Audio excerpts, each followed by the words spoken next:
Ashama harka fuunee kabajamtoota jaalatamtoota hordoftoota garee sooshaal miidiyaa irratti argamtan ilmaan Oromoo qaqqaalii hunda keessaniyyuu nageenyi kiyyaa kabajaan kan oowwan kunuunni ramaddee iddoo isin jirtanitti isin haadha qabu isin jechaa jechuudha. Ardaan tana yaada takka qabadhee isinii dhufee dhiyaadhee jira. Hundi keessan akkuma beektan jechuudha. Pirezidaantiin biyya Eertiraa jechuudha. Obbo Isaayyaas Afwerqii akkuma beekamu Oromoo miidiyaa neetworkii wajjin haasaa isaan taasisan irratti jechuudha. Irratti hundaa'uudhaan qabxiiwwan tokko lama dhugaa jiru jechuudha. Ilmaan Oromoo jechuudha. Ka beekuu qaban irraa tokko lama itti isin dabalee isin jechuu barbaada jechuudha. Dhugaa dubbachuudhaaf akkuma beekamu jechuudha. Obbo Isaayyaas Afwerqii dhugaa jiru jechuudha. Waan aadii jiru qabsoo ilmaan Oromoo keessatti bu'aaca'ii qabsoon ilmaan Oromoo bara 1991 mootummaa ce'umsaa duras walitti dhufanii akka walii wajjin wal mari'atanii waloo isaan irratti walii wajjin hojjechuudhaaf gartanii kaayoo kaayyeeffatan san galmaan gayuudhaaf marii isaan yeroo san geggeessaa turan akkuma jirutti ta'ee qabsoo ilmaan Oromoo lubbuu isaanii qaqqaalii wareegama isaanii qaqqaaliitti kafalan hardhaan tana hoggansi cimaan yeroo bara 1991 jalqabarraa eegalee hoggansi ga'umsa qabu jiraachuu dhabuun hoggansi murannoo qabu kutannoo qabu ejjannoo qabu muuxannoo qabu dandeettii qabu sabni Oromoo hagana gahu miliyoonni 40 miliyoonni 50 dhabuun hardhaan tana gatii guddaa ilmaan Oromoo kafalchiisaa jira kafalchiisuufis ta'a. Kana jechuun maalidha? Nuti ilmaan Oromoo jechuudha. Kanaaf akkuma beekamu obbo Isaayyaas Afwerqii qabxiiwwan ijoo ta'an achi keessatti tuttuqee jira. Maaliif akka jennu taate haala isaan itti walii wajjin hojjechaa turanis achi keessatti dhahee ture. Akka gartee yeroo fakkeenyaaf mootummaa ce'umsaa duras baha Oromiyaa irraa kaasee hanga lixaatti kaabaa irraa kaasee hanga kibbatti jaarmiyaa adda bilisummaa Oromoo yookaan immoo hoggansoota Oromoo wajjin sochii ciccimaa akka hojii gochaa turanii fi muuxannoowwan garaagaraa akka walirraa barachaa wal barsiisaa gama siyaasaatiinis haa ta'uuti gama hidhannootiin muuxannoowwan garaagaraa akka isaan wal barsiisaatii fi walii wajjin hojjechaa turan qabxiiwwan ijoo ta'ee achi keessatti tuqanii kaanii jiran jechuudha. Qabsoo uummata Oromoo akkuma beekamu hundi keessan beektan sochiin qabsoo bilisummaa uummata Oromoo mudannoo rakkinnaa fi qormaata adda addaa keessa seenee jiraa jedhan. Rakkinnoota isa mudatan kana keessaa akka qabxiitti kalafaa kaan jechuudha. Mudannoowwan isa mudatan keessaa qabxiin tokkoffaan adda durummaadhaan hoggansa cimaa fi jaarmaya cimaa dhabuu ilmaan Oromoo hardhaan tana qabsoo sabni kun keessattuu jaarraa 21ffaa keessatti fincilli bara darbee hawaasni Oromoo harka qullaa kaabaa kibbatti bahaa dhiyatti ofii wal hogganaa Oromoo qeerroon jechuudha. Qabsoo cululuqxuu nama onnachiisu taabdii nama keessatti hortu ta obbo Isaayyaas Afwerqii saadanii dhaadan jechuudha. Sadarkaa addunyaatti ka saba Oromoo uummata Oromoo beeksifte ka onnachiifte ka alagaa fi diinnis itti barate ta'uu eeranii jiran jechuudha achirratti dubbatanii jiran. Yeroo kana jedhanitti maalidha? Rakkinni qabsoo Oromoodha. Rakkinni bilisummaa Oromoodha. Rakkinnoota hoggansoota jaarmayoota siyaasaa Oromoodha. Ka biyya alaa keessatti argaman ka gama daasporaatiin socho'an hidhannoos haa ta'uuti gama karaa nagaatiin socho'an hundi isaanii jechuudha. Hoggansoota gameeyyii yookaan ammoo hoggansoota gameessota hin ta'in akka ta'e ragaa aadii jirtu dhugaa jirtu obbo Isaayyaas Afwerqii lafa kaa'ee jira jechuudha. Obbo Isaayyaas Afwerqii achirratti qabxiiwwan isaan tuqan ammallee Oromootiyyaa Eertiraan Oromiyaadhaaf lafa qabsoo bifa hidhannootiin sochiidhaaf taatu ta'uu danda'uu dhabuun gatii akka ilmaan Oromoo kafalchiisaa jiru qabxii guddaa achirratti tuqee jira. Yeroo kana jennu injiinarri lolaa hin jiru. Tooftaan biraa hin jiru. Moo yookaan ammoo tinuu namni gartee kaayoo qabu tokko bakkuma tokkotti uguramee taa'uu hin qabu jechuudha. Riphee lolaa eega jenne sochiin godhamuu qaba. Dippiloomaasiin bakki sun eegan taane bakka biraa iddoo biraa filachuu yookaan biyya keessatti of ijaaranii socho'u jechuudha.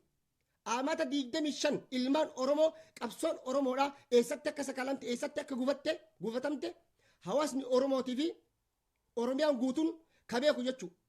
Garuu har'aan tana obbo Isaayyaas Aforqii ilmaan Oromoo hundaaf konfarma godhee irratti nuu mallatteessee irratti nuu dhahee jira jechuudha. Kanaaf ammootinuu hin jirraan yallam akka wanni takka hin jirre fuulduraaf illee Isaayyaas Aforqii himee jira jechuudha. Duris akka misteekii guddaa dalagan achi biratti maal jedhee dubbate Isaayyaas Aforqii I don't want to go to detail jedhe. Detail keessa seenuu hin barbaadu jedhe. Garuu wanni inni achi biratti dubbate maalidha? It is a big mistake of Oromo leadership jedhe. Hoggansoonni jaarmoota siyaasaa Oromoodha. Waraana 20 ol lakkaa'amu mooratti galchanii hidhannoo hiikkachiisanii xarbeezaa naannoo xarbeezaa ta'anii harka qullaa wayyaanee wajjin haasa'uun isaanii sun it is a big mistake jedhe. Dogoggorri guddaan yeroo san dalagame hanga har'aa furmaata takka hin arganne argachuuf illee hin ta'u jechuudha. Yoo ka waliigalteen jaarmoota siyaasaa Oromoo fi beektota hayyoota siyaasaa Oromoo jidduu jiru rakkinni kun furame malee. Kana jechuun maalidha?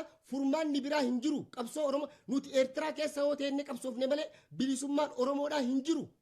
Yoo akkasii amata 25 darban wanti hojjetame tokko hin jiru fuulduraaf illee hojjetamuuf hin taa'u jechuudha. Kanaaf miila socho'ee miila deeme keessa riskiilleen jijjiiramnilleen wantoonni garaagaraa jira jechuudha. Kanaaf ilmaan Oromoodhaa wal sobuu haa dhiisnu. Maa wal sobna maa wal sakaallee holola hin taane holola garaagaraa walirratti oofna.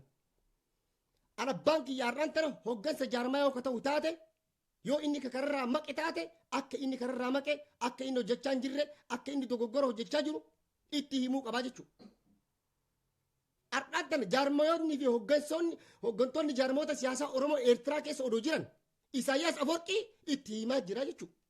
Akka isaan hojjechaa hin jirre misteeki akka gartee ከውስጡ መውጣት የማይችሉበት ማጥ ውስጥ አካማሪ ጅሩሰን keessa seenanii jiran keessaa ba'uullee hin danda'an namichaan qaccee sinitu qemale akka wanni takka hin jirre addeessee nuuf himee jira jechuudha. Kanaaf ammoo holola walirratti oofuu hin jirre jechuu dhiifnee kaan xiqqeessaa kaan ol kaasaa kaan xureessaa odoo hin taane dhugaa jirtu aadii jirtu walitti himuudhaan gara qabsoon ilmaan Oromoo bilisummaan Oromoo itti ariifachuu danda'amuu fi furmaata itti argachuu danda'u. Warroonni har'a hoggansoota nu jennuun warroota gartee dhugaa dubbachuudhaaf amata umrii keenya guutuu jechuudha. Nuti hoggansa jijjiiramaa agarra jechuudha. Qubee jenereeshinii agarra jechuudha.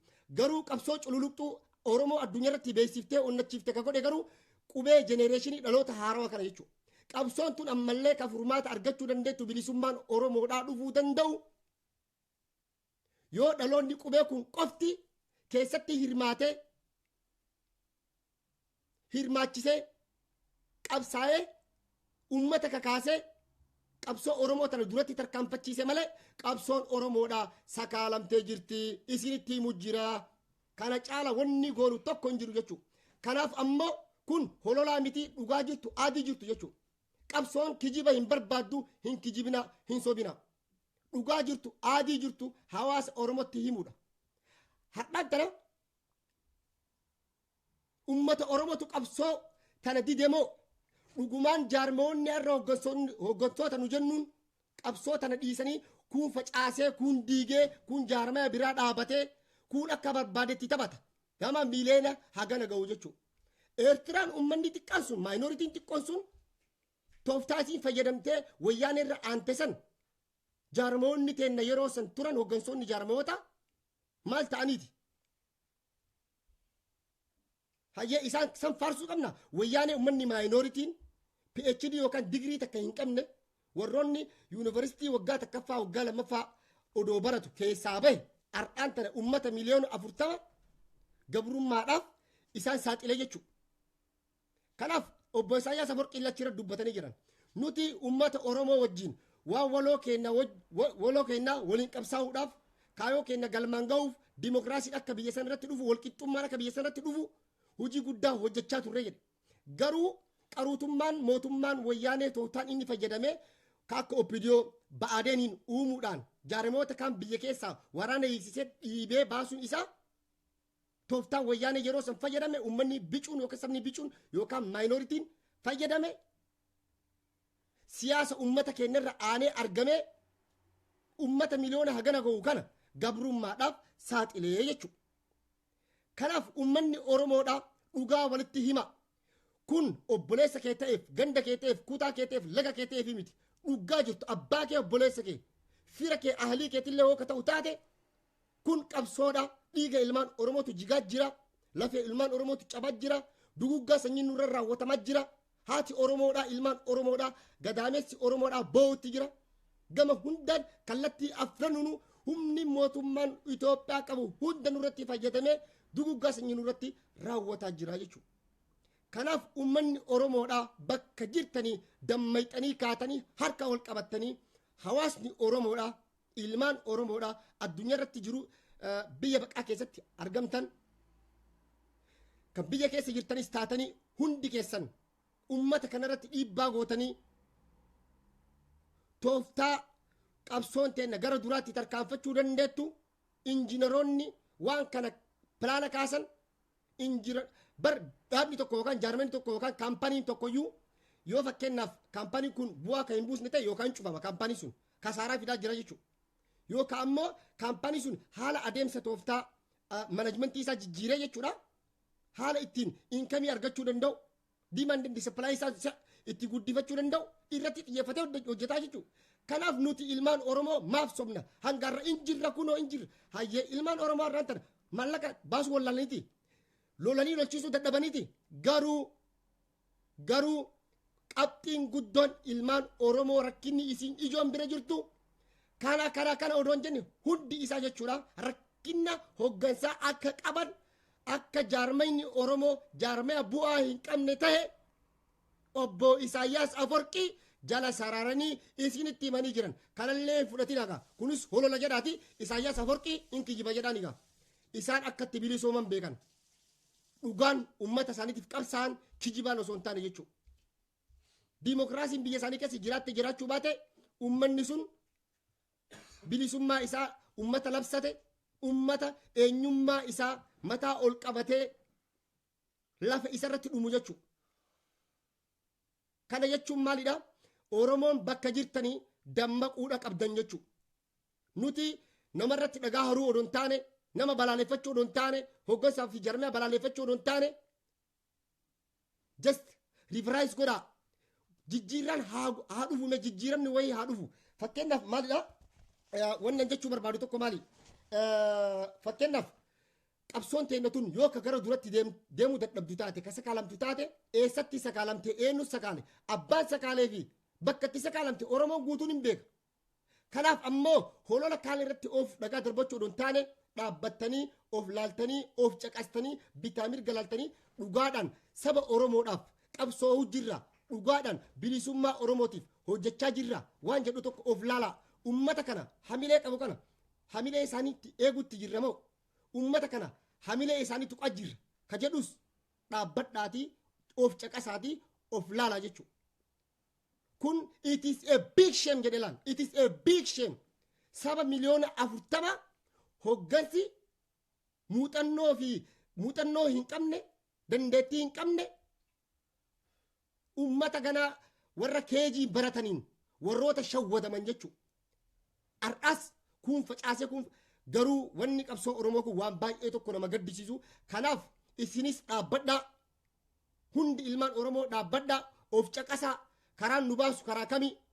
Isaayyaas Aforqii isinitti himee jira. Eertiraa keessa ta'anii bilisummaan Oromoo akka hin jirre isinitti himee jira. Dhibbaan dhibba jala sararee haalli mijaawaa miti. Yeroo haalli mijaawaa ture sanitti Wallagga keessatti Harargee keessatti isaan wajjin hojjechaa turre muuxannoo walii kennaa turre leenjii adda addaa wajjin fudhachaa turre siyaasa walii wal geeddaraa turre waan meeqa wajjin hojjechaa turre jedhe yeroo sana haalatti mijaawaa ture jechuudha. Har'aa Eertiraa irraa ka'anii achi seenanii loluun hin toluu jedhe namichi himee jira. Hayyee amata 40 50 70 jenereeshinii dhufullee gabrummaa dhalchisnaa jechuudha. Dhugaa dubbachuudhaaf jaarmayni Oromoodhaa har'aan tanaan dinqisiifadhu Oromoo Federaal Koongirensii jechuudha. Umriin isaa turu mataan isaa bulu jechuudha. Hoggansoota dhugaa ummata garaaf hin bulle ka dhugaadhaan deeman ka haqaan deeman ka sabaaf quuqaman, ka sabaaf qabsaan, ka bilisummaa Oromootiif halkanii guyyaa mana hidhaa keessatti torchi ta'aa dararamaa jiran hoggansa sadarkaa hoggansa irraa hanga miseensatti jechuudha. Warra Oromoo takkaa kutaadhaan gandan lagaan watakkaan addaan qoodin Oromoo akka ija bitaatii fi akka ija mirgaatti ilaalu. Ka xiqqaa guddaan Oromoo kabaju, ka jaalatu, ummata dhugaa, ummata san jechuudha. Ummanni sun har'aan tana tumaa fi torchii wayyaanee odoon sodaatiin biyya alaa dhufanii biyya isaaniitti galanii saba isaanii keessatti haga lubbuun teenna baatutti yookaan haga hundi keenya dhumnutti yookaan haga hundi keenya bilisoomnutti jedhanii ummata dhugaadhaan karaa haqarratti qabsaa'aa jiranii jechuudha. Har'aan tana garuu nuti ummata san bira dhaabbachuu dhiisnee holola adda addaa oofaa jirraa jechuudha. Kunis nu gahuudha qaba ilmaan Oromoodhaa. Kana booda Eertirarraa qabsoon Oromoodhaa gara tokko akka hin deemne himamee jira jechuudha. Kanaaf furmaanni itti aanu tarkaanfiin ilmaan Oromoo kana booda isin qabdan maal fakkaata? Wal mari'adhaa, wal to'adhaa. Laal jaarmoonni Oromoo walii wajjin hojjechuu dadhabinni keessan wal quba qabaachuu, wal to'achuu, akka diinatti wal laaltanii dhagaa walirratti haruu gatii guddaa isin kafalchiisee jira. Nus gabroomsiistanii jirtanii jechuudha. Itti gaafatamummaa isintu fudhataa jechuudha.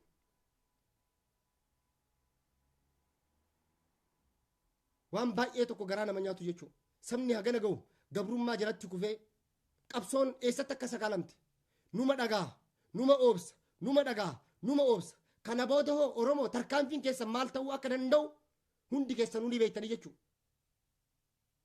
Gabbaanii websaayitii garaagaraatii fi saatalaayitiilee garaagaraa irratti holola oofuu hin taane hawaasa kana akkamitti walitti qabuu dandeenya? Hawaasa kana akkamitti jaalalaan ofitti qabna? Dargaggoota illee kaan taargaarra keettan, kaan hin obbudiyoo jettan, kaan hin wayyaanee jettan, kaan hin abaartan, kaan hin sakaltan, kaan baal gootan. Isaayyaas fixee jira. Namni haasaa Isaayyaas Afawarqii caqase nama dhugaadhaan qabsoo Oromoo ammata 25 turte daqiiqaa 40 keessatti barattee fixa jechuudha. Kanaaf ammoo aktiivistii doktora yookaan piroofeesara PhD'n nama hin barbaachisu jechuudha. Dhugatti Isaayyaas Afawarqii hayyuu namaati jechuudha. Nama dhugaan saba isaa bilisoomsee yeroo baadummeellee uummanni Itoophiyaa miliyoonni akkas gahutti duule warra dhugaadhaan ofirraa faccisee ofirraa deebise jechuudha. Jagna jechuudha uummanni sun. Har'aan tan isaan jagna holola walirratti oofanii saba jaraa kun hoggansa kana kun maariin hin jiru jechuudha. Aadaa akkanaa kan nurraa dhiisa nu haa gahu. Oromoo biizii hin godhina. Sa'a 24 dalagaa nuun kennina. Assaayimentii hojii mana. Kanaaf ilmaan Oromoo ammoo qabsoon Oromoo eessatti akka sakaalamteen beektan warroonni qabsoo sakaaltanis ni beektan jechuudha. Kana booda isin haa gahu uummanni baratee jira haga uummanni isiniifatullee hin eegina. Dafaatii qabsoo tana ol kaasaatii deemuu ni danda'a. Waliigala qubee jenereeshin dhaloota haaraa kana ofitti dabala. Warra dhugaan qabsaa jiru, warra dhugaan hawaasa biratti fudhatama qabu, warri qeerroon isa jaalatu, ka biyya keessaa, ka biyya alaa, warroota durii dhiisa, warroota abbootii kenna dhiisa, jenereeshinii ammaa wajjin deemuu danda'uudha qabdan. Kana isin dhaama, isinitti dheeressee galatoomaa, ulfaadhaa, wayyamaa na jiraadhaa isinin jedha.